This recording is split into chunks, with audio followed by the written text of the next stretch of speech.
Welcome to the Naturally Healthy Pets Podcast. Let's get to it. Hello and welcome to the Naturally Healthy Pets Podcast. I'm your host, Dr. Judy Morgan. My guest today is Lisa Tully, and we are going to have a great conversation about a topic that we don't talk about near enough, and that's emotional health of our pets. And our title today is How a Happier You Makes a Happier Pet. So Lisa is a professional animal healer from Ireland. She has an international practice working with dogs and cats using a multi-layered holistic approach, and she gets to the root cause of their emotional or physical problems to bring lasting healing using natural botanicals, right up my alley, so that they can live longer and stronger by our side. Lisa, welcome. This is such a cool topic. I absolutely love this. Oh, thank you so much for having me. I just can't wait to get going with it on you too, Judy. So how did you get started doing this? It's something we all should understand, but we don't, because we go through our frustrations of the day and we come home and we're mad and we're throwing things, and our pets are just like, "Hi, Mom." Oh, you had a bad day. Absolutely. Yeah. They live our emotions, and it kind of found me in a way. I've always had a huge affinity for animals. And when I was in school, I worked in a vet's for a while, and then I did a science degree, and I got into vet school, but the fees were too high. So my dream just kind of went to sleep. But it's interesting where life takes you, because I then worked in pharma for a while, and I just got a real science-based background. And then I started to meditate, Judy. And when I meditated, I realized that there was a lot more to healing and supporting us and animals, right? And then I was spending a lot of time meditating once I was in India for a significant amount of time. And that woke up a real deep sense within me to connect with animals far more profoundly. So I went with that, and I did a professional training as an animal communicator.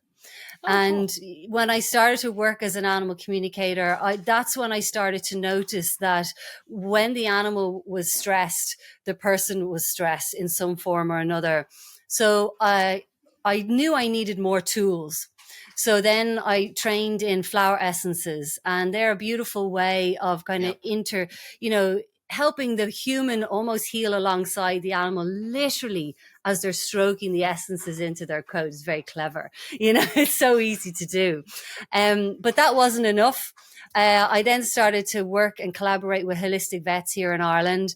And I got a little bit frustrated when I came across physical cases.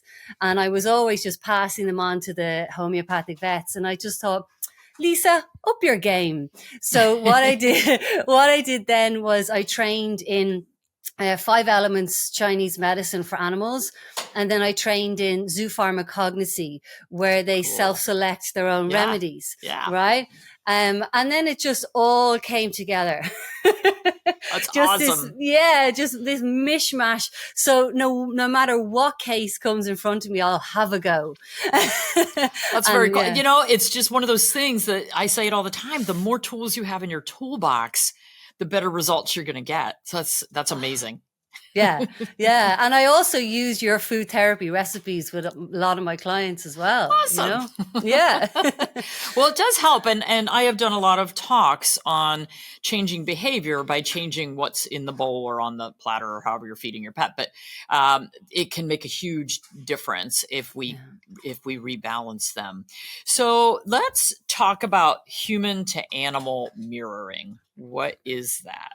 Yeah. So this is the concept that keeps me awake at night, because I'm so fascinated by it. It's like when I work with animals and they present to me with a certain condition or an emotional or physical condition, I will always kind of look at the broader picture. So say, for example, you have an extremely anxious dog, right? Is terrified to go on walks, and there's all this kind of stuff going on. Well, I will look at both ends of the lead. And I will say, I'll say, okay, the dog is anxious, and are you anxious? Often the person will say that, I am. And a real turning point for me was around the time of COVID, Judy. To give you an idea, I was working with dogs who were reactive on the lead, maybe one every 2 weeks. That was my average flow. But when COVID kicked in and we had all the lockdowns, I was working on 2 of those a week. Right. Because as people got stressed and became quite boundaried and reactive, went down the lead, and the dogs just acted it out. Right. So that really made me rechange my work. Because when I saw that happening and I wasn't getting the results as quick as I was before. So what I did then was I started to consciously voice to the people. That's when I called them out a little bit. And I said to the guardians, I said, are you overreacting to this right now? Are you terrified? Is it causing you to be defensive? You got to own it. Because if you don't own it, I'm not going to get the results because the dog isn't going to stop. This is a state of, emotional emergency for a lot of people. So that just rocketed this kind of area of my work, Judy. And then what I do is I now whittle it down to actual physical conditions as well. So to give you an idea, I had a client who had severe pancreatitis, right, for many, many years, constantly going back and forth to the vets and not getting just on antibiotics. So we traced it back to when the actual pancreatitis began. And I said to her, okay, the emotional pattern behind pancreatitis is rejection, anger, life has lost its sweetness.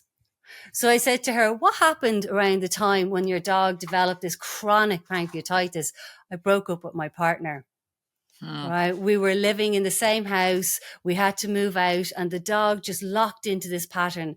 That's not to say there wasn't physical imbalances going on before that, but you look at that as well. You use that with the herbs, with the essential oils, the flower essences, all that kind of stuff. And then you bring in the food therapy.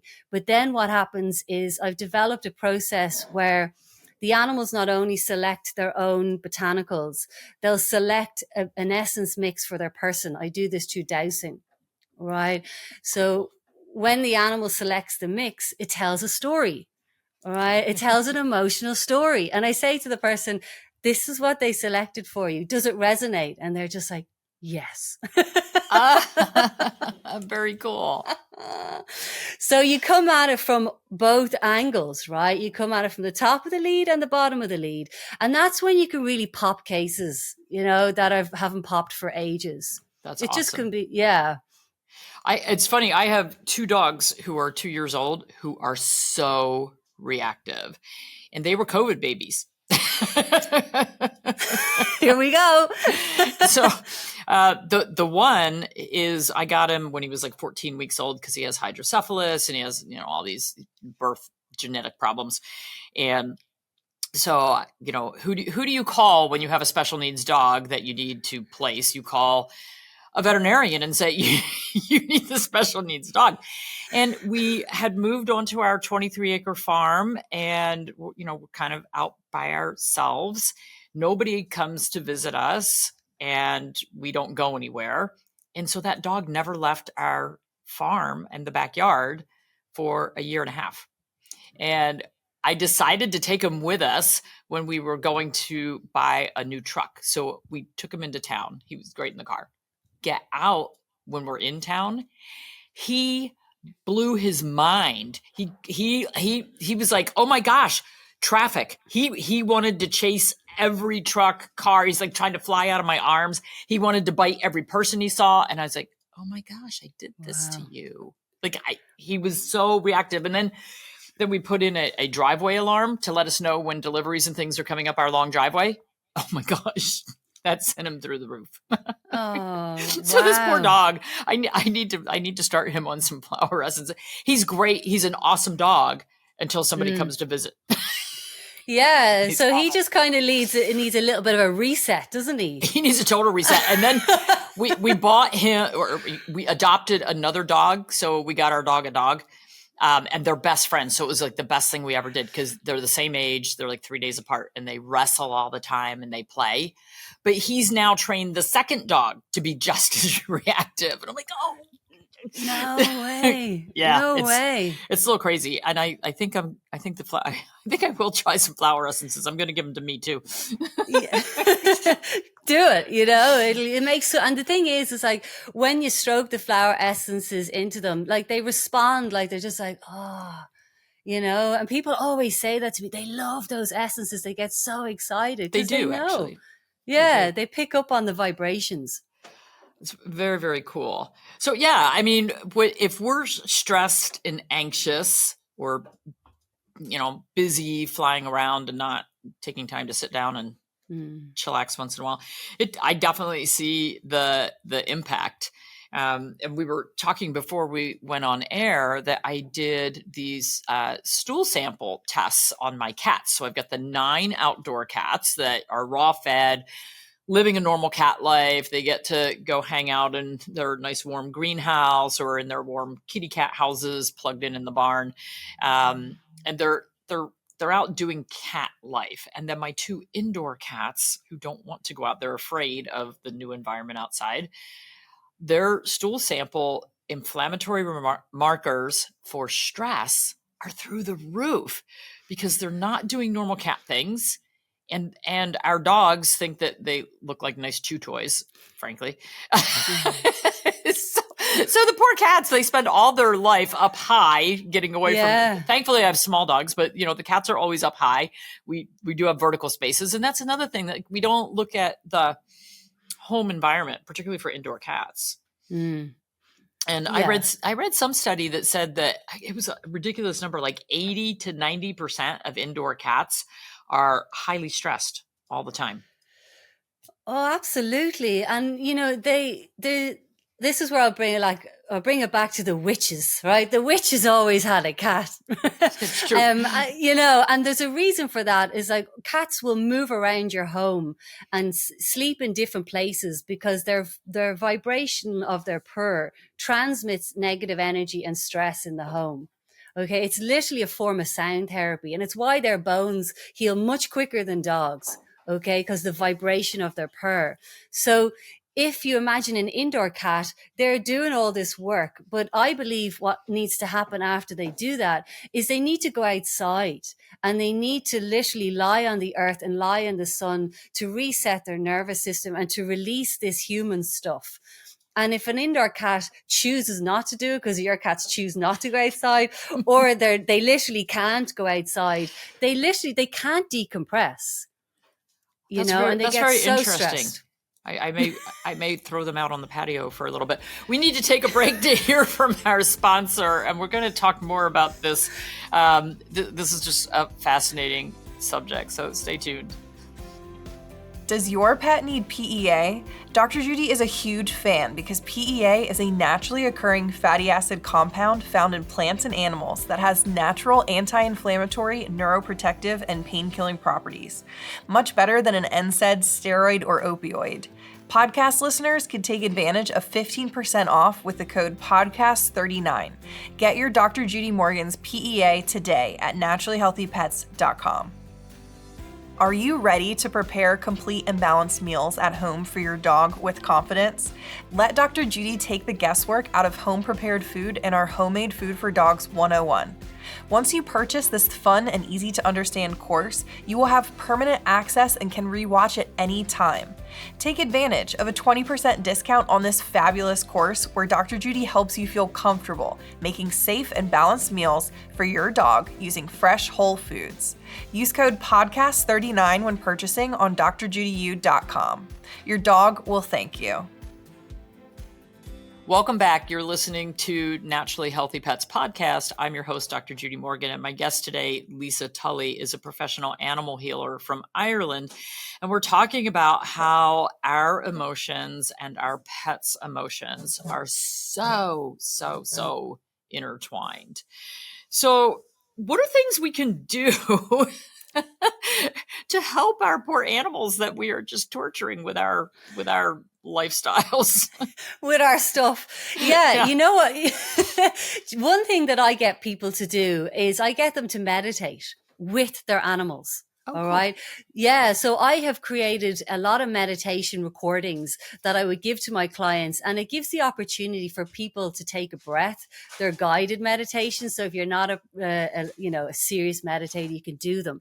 But what I always say to the people as well is watch the response of your animal when you start meditating. There's two things that I find that they do.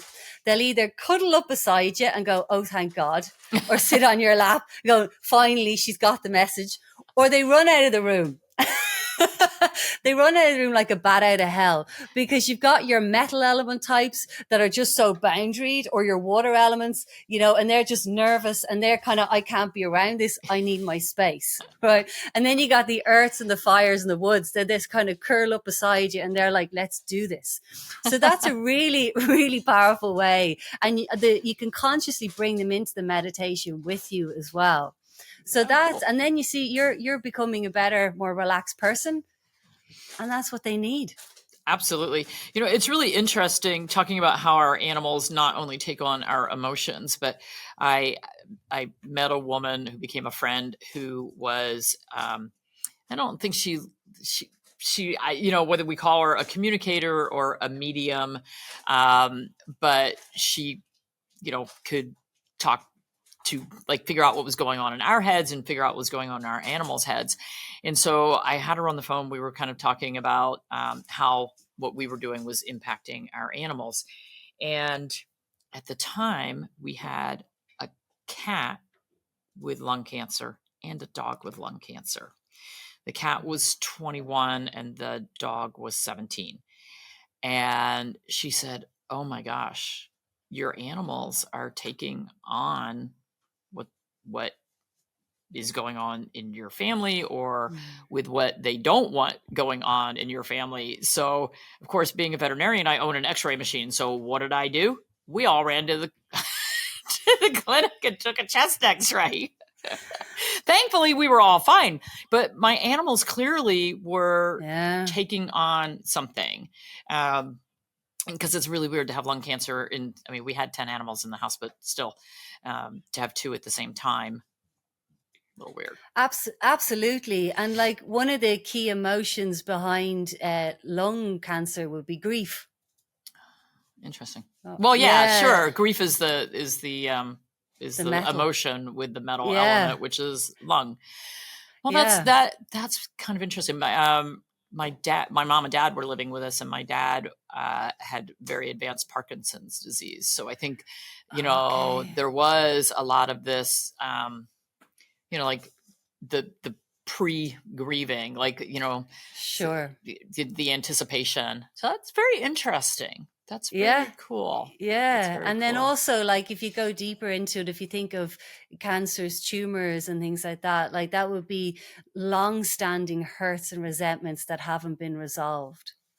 Okay. So you can kind of trace it back and see. Now, obviously, if animals come into your life at different times, different people come in the house, sometimes it's tracking to see which person they're mirroring. Right. So if you had your parents living with you and things like that, sometimes it's opening it up to the family and saying, okay, this is what's going on. And usually the person will know. Oh, that's cool. They will. And I did a call there recently with one of my doggy clients who has pneumonia from Pseudomonas. Okay, so they're trying to clear it with the vets and stuff like that, but they're going this route as well. And as I was talking, I said, often the animals mirror. I said, if you're going to work with me, are you going to be open to that? Because it's a big thing. What does the dog do? And I said, lungs, can be not breathing in life, afraid to take in. So if the dog walks over and lies against the man's chest, and he never does that, they're like, he's not cuddly. He never does that. And I was just like, okay, note.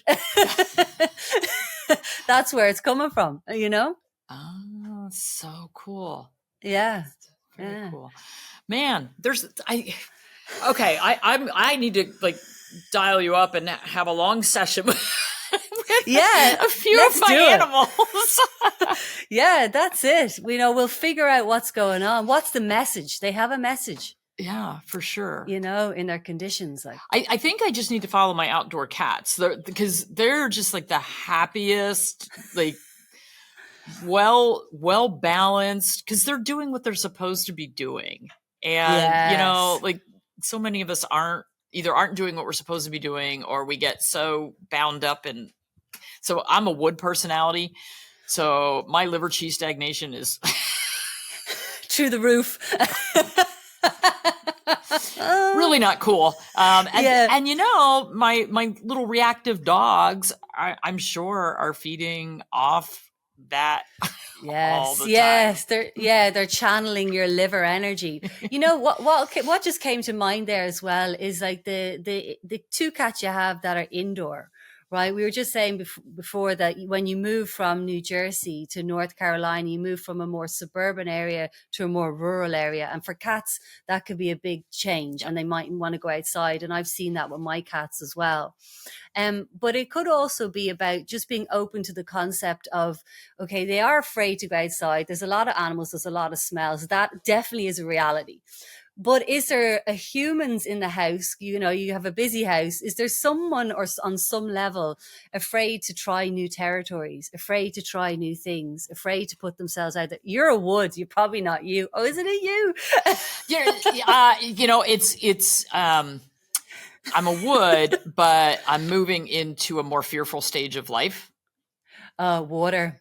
So, and we had a very serious accident in our RV back in the summer. Oh, okay. And so now I have this huge fear of when we used to love road trips.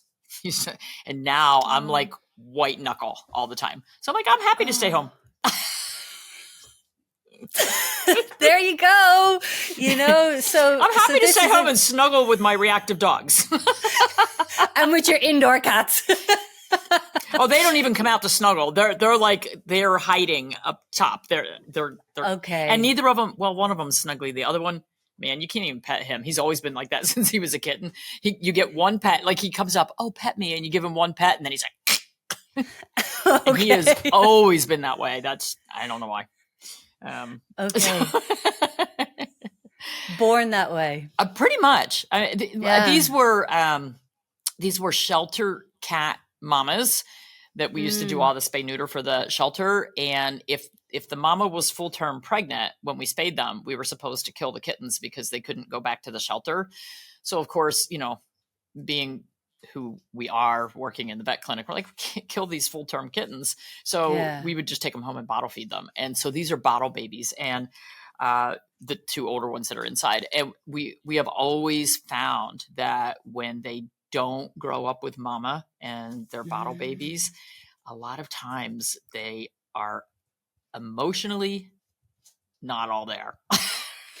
Yeah, absolutely. So there's some healing there that would go, because they didn't get the proper nourishment from mom's milk in the small intestine. And okay, that's a big thing. That's a big thing for them. Yep. But yeah, I'd say like for them, just explore it yourself. I think there's always possibilities. I've changed animals, and just, having like even chatting to your cats and kind of going, is this a thing? Are we all afraid to go outside? Can we get over it? And see, just let them know I've seen the mirroring. I'm aware of it. You can let it go now. And that can also shift them. Okay. It's funny. My daughter lives next door, and she has one cat who used to not go outside, and now he loves to go outside. And he walks from her house over to our house all the time. And man, he wants to be friends with our cats. And they're like, you are not part of our clouder, and you are not allowed in. And they just beat him up all the time. Oh no, what a sweet. He's probably trying to. So poor Edward, he's like, I just want to have a friend. And our cats are like, no. Oh, bless him. Get him another cat as well. He had another cat, and that cat passed from cancer not too long ago. And now the person who lives with Gwen is allergic to cats. So getting a second cat at this point, she's like, no, I'm just going to keep letting Edward out. And sooner or later, your cats are just going to have to accept him as part of the clouder. Oh, bless them. They're very boundaried, aren't they? They are, because we had 2 litters of kittens born, the problem with stray cats. We had 2 litters of kittens born within a couple of weeks of each other. So they all grew up as a group. And so they are very bonded, these 9 cats. And this is our clique, and nobody else can come in. Sure, Little sure. stinkers. Yeah. So cats are really interesting, but I find the dogs mirroring humans. I mean, so many consultations that I have done with people where they're like, "Oh, my dog is so nervous. My dog is so anxious, and he's always got inflammatory bowel disease." And talking to the people, I'm like, "Oh my gosh, you're the helicopter mom who just you're just on top of them all the time. Like, what's going on? What's going on?" I'm like, of course they have IBD. Yeah. No, absolutely. And it's like, I had a case where the dog had megaesophagus, really severe, and we've cracked the case because with a combination with a holistic vet, because every time the person gets nervous, he gets the symptoms. Like, he's much better now, but he's like, touch wood, in remission from it, but it'll come back when she gets over anxious. Very So cool. he's her barometer now. There you go. He's her, when you're not well, he's not well, and he straight away acts it, Wow. This is so cool. So for those of you who want more information, do a deeper dive. This is so cool. Animal Healing Lisa Tully is her tag for LinkedIn, Instagram, Facebook. Do you have a website too? Yeah, my website is animalhealing.ie. Animalhealing.ie, because it's in Ireland. Just the coolest stuff. And she does offer a free meditation that you can do with your animals to connect with them on a deeper level and heal together. And it's part of the opt-in for her mailing list. But that is so, so cool. I am going to go check out your website. You'll probably be talking to me because I got a couple things we got to straighten out at our house. Yeah, let's do it. That's awesome. Thank you so much for being my guest. This was so, so much fun. I really enjoyed this conversation. I think we'll do more work together. Great. Thanks a million. I loved it, Judy. Awesome. Take care. Thanks for listening to another great Naturally Healthy Pets episode. Be sure to check out the show notes for some helpful links. And if you enjoy the show, please be sure to follow and listen for free on your favorite podcast app. We value your feedback and would love to hear from you on how we're doing. Visit drjudymorgan.com for healthy product recommendations, comprehensive courses, upcoming events, and other fantastic resources. Until next time, keep giving your pet the vibrant life they deserve. The purpose of this podcast is to educate and to inform. It is no substitute for professional care by a veterinarian, licensed nutritionist, or other qualified professional. You're encouraged to do your own research and should not rely on this information as professional medical advice, diagnosis, or treatment. Dr. Judy and her guests express their own views, experience, and conclusions. Dr. Judy Morgan's Naturally Healthy Pets neither endorses or opposes any particular view discussed here.